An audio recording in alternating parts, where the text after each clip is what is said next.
so many of us have built houses that are lies.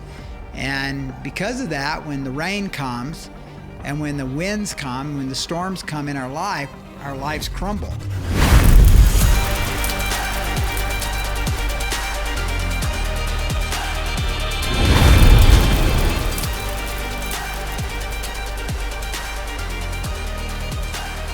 The single-family home is a hallmark of American culture and society. I remember growing up and always hearing that a man's house is his castle. And it's really important that a home, which is probably the best investment you have in your portfolio, is strongly built, foundations are laid well. And we live in a house that was built in 1962, and this house is at 7,000 feet above sea level here in Colorado Springs, Colorado, where we have over 120 inches of snow every year in the Black Forest area where our house is located. And it's been solid. It's just been very solid, and it's a warm, inviting house. I've been through blizzards. Liz and I have been through blizzards in that house. We've been in that house with up to 3 feet of snow, and it stays warm. It's never leaked. It's been a phenomenal house. Well, so is building a house of truth. This is actually a habit. Just like a construction contractor who's building a house, and he just studies those plans, and he makes sure that he lays good foundations, strong walls, strong insulation throughout the house, good roof. Same way in your life, you need to build a house of truth, because so many people build a house of lies, and their house is built on lies. I was recently in a meeting with a young man that's trying to get off drugs. He's addicted to heroin and takes other hallucinogen drugs. My challenge to this young man was, when are you going to quit lying?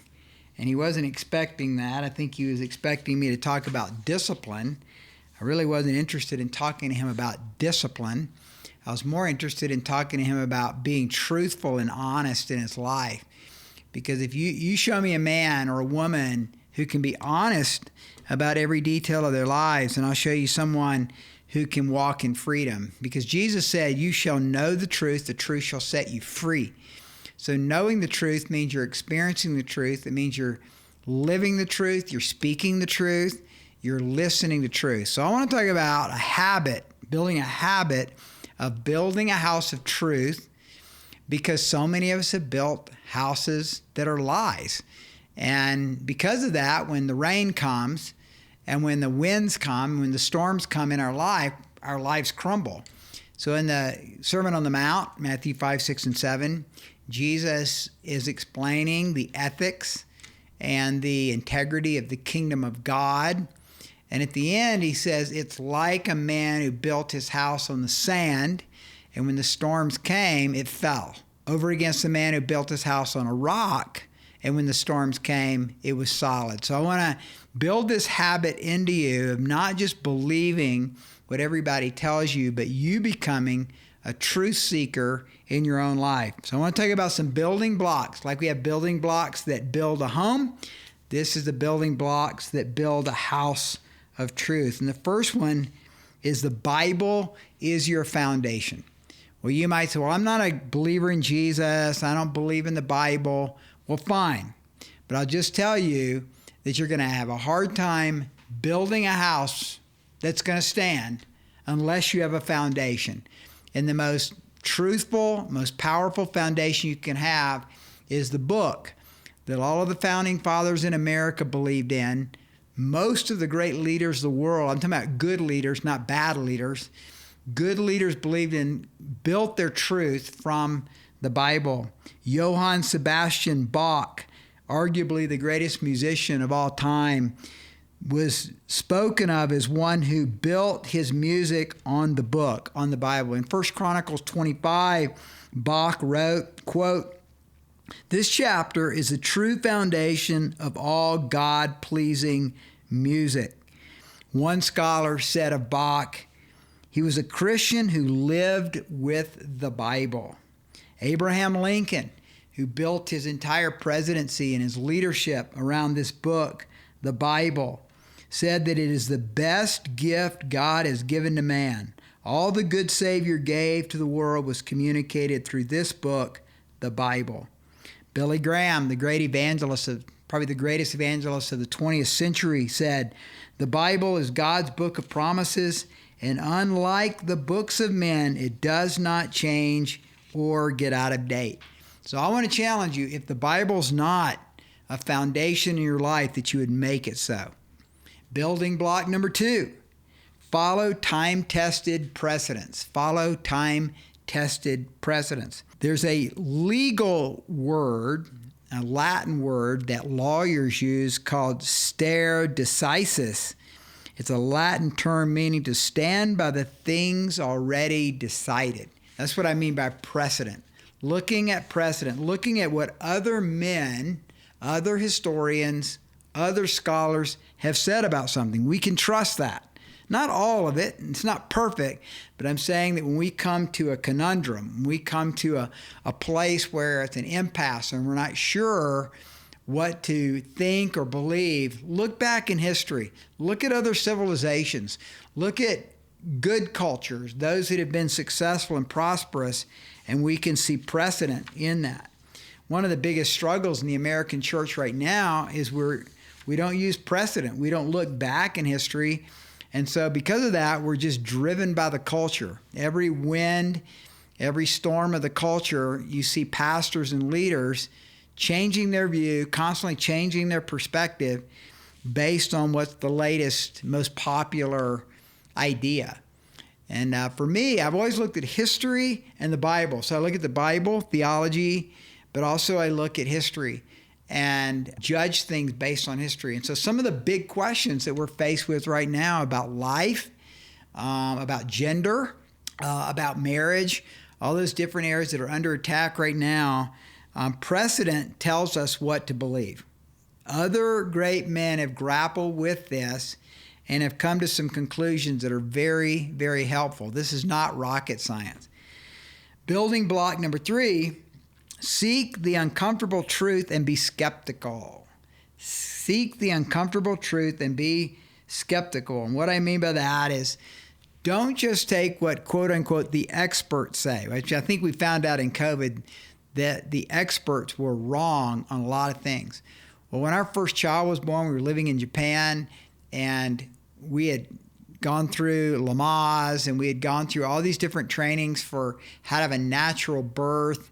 And then on the day of the birth, things didn't work out the way we had planned, and we had a very highly intervention C-section. And we thought that it was amazing that this doctor had the ability to do a C-section and saved our little Anna.